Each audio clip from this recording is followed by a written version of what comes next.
Pemirsa, aksi pencurian yang terekam kamera CCTV menghebohkan warga Sesetan dan Pasar Selatan menjadi viral di media sosial setelah diketahui terjadi pada Jumat pagi sekitar pukul 08.30 WITA.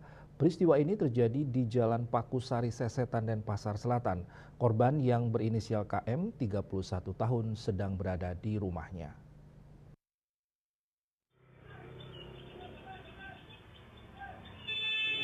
Berdasarkan keterangan yang diperoleh, KM yang tinggal di lokasi tersebut menaruh tasnya di atas sofa di ruang tamu.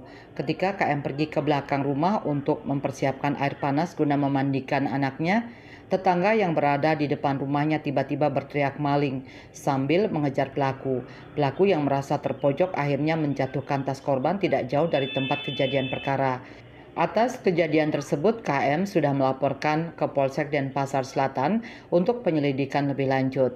Menurut keterangan dari Kasih Humas Polresta Denpasar AKP Iketut Sukadi, ciri-ciri pelaku sudah diketahui.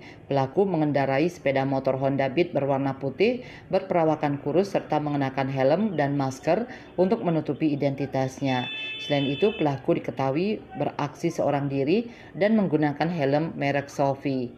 Kini Polsek Denpasar Selatan melalui unit reskrim saat ini tengah melakukan penyelidikan kasus tersebut. Raiswantara, Bali TV.